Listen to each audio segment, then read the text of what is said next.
everyone. Welcome back to your science class. Today we will start a new chapter. Chapter number 3, Atoms and Molecules. So first of all, we have to know about the atoms. What are the atoms? In class 9th, you have read about the matter, right? What is matter? Anything which occupies space and has mass is called matter, right. अब matter जो है वो किससे मिलकर के बना है? छोटे छोटे पार्टिकल से मिलकर। डिफरेंट काइंड के पार्टिकल्स एक साथ असेंबल होते हैं और एक तरह का मैटर बना देते हैं। लाइक ये जो पेन है, ये जो मार्कर है, ये प्लास्टिक के पार्टिकल से मिलकर के बना है। ओके, ऐसे ही जो वॉल है वो सीमेंट के छोटे छोटे पार्टिकल से मिलकर के बनी है। अब ये जो पार्टिकल्स होते हैं, इनको सबसे पहले एक साइंटिस्ट थे, नाम उनका कन्नड़, उन्होंने नाम दिया परमाणु। फर्स्ट टाइम इन पार्टिकल्स को नाम दिया गया परमाणु। उसके बाद जॉन डाल्टन ने इन पार्टिकल्स को नया नाम दिया एटम, राइट। ये जो एटम्स होते हैं जब कंबाइंड फॉर्म में होते हैं, अगर सिंगल है तो हम बोलेंगे एटम। अगर दो या दो से ज्यादा एटम्स एक दूसरे से अटैच होकर नई चीज बना रहे हैं, उसे हम बोलते हैं मॉलिक्यूल। जैसे ऑक्सीजन है, ऑक्सीजन ओ से डिनोट करते हैं हम, ये क्या है? एटम है। अब अगर दो ऑक्सीजन के एटम्स कंबाइन होकर बनाए O2, तो ये हो गया मॉलिक्यूल। ऐसे ही हाइड्रोजन के दो एटम और ऑक्सीजन का एक एटम मिलके बनाएगा H2O, यानी वाटर का एक molecule. Now is it clear what is atom and what is molecule? Single particle of any substance is called atom, and combined form of the atoms are called molecules. Okay, different kind के atoms की properties भी different होती हैं, इसीलिए हमें आप देखते हैं अपने आसपास different तरह की चीजें देखने को मिलती हैं। कुछ वुड से बनी है, कुछ सीमेंट से बनी है, कुछ आयरन से बनी है, कुछ प्लास्टिक से बनी है। तो डिफरेंट काइंड के जो एटम्स होते हैं या मॉलिक्यूल्स होते हैं, उनकी प्रॉपर्टीज भी डिफरेंट होती हैं, इसीलिए हमें इतनी सारी जो चीजें हैं वो डिफरेंट नजर आती हैं। अब आते हैं, जब एटम्स और मॉलिक्यूल्स एक दूसरे से कंबाइन होते हैं तो ये केमिकल कॉम्बिनेशंस बनाते हैं। केमिकली कंबाइन होकर ये केमिकल कॉम्बिनेशंस बनाते हैं और इनका मिलना केमिकल रिएक्शंस कहलाता है। अब ये जो केमिकल कॉम्बिनेशंस हैं, इसके लिए कुछ लॉज है। हर चीज के नियम कानून होते हैं, ऐसे ही इसके लिए भी कुछ लॉज है, laws of chemical combinations. Main two laws हैं इसके, law of conservation of mass and second one law of constant proportion.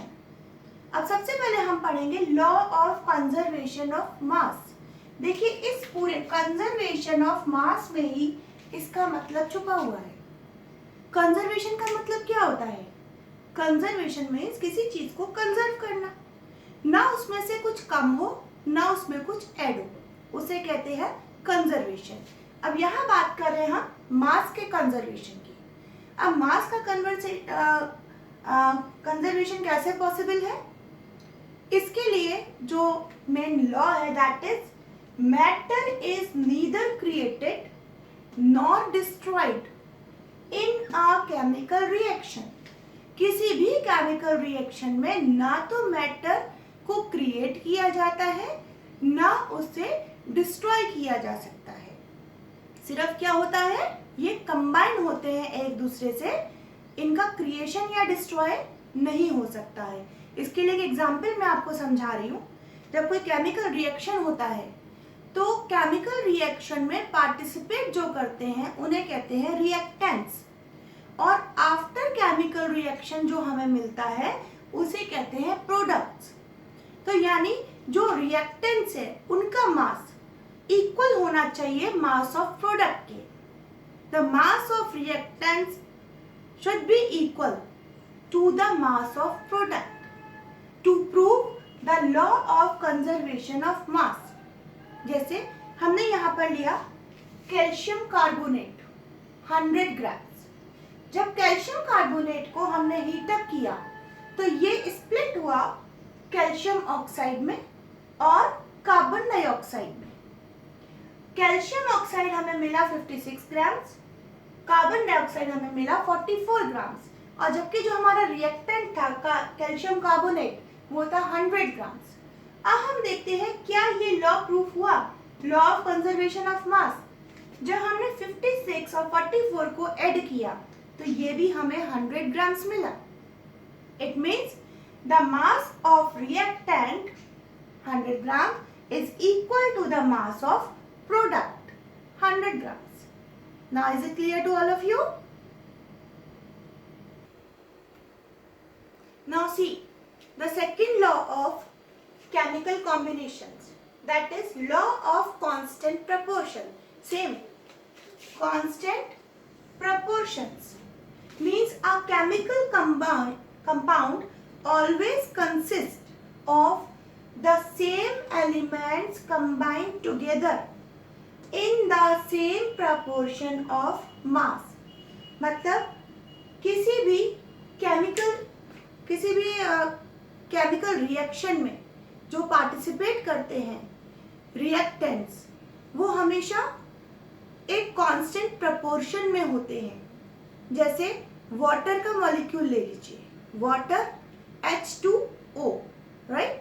अब H2O हाइड्रोजन का जो एटॉमिक मास होता है वो 1 होता है हाइड्रोजन का, और ऑक्सीजन का 16 होता है।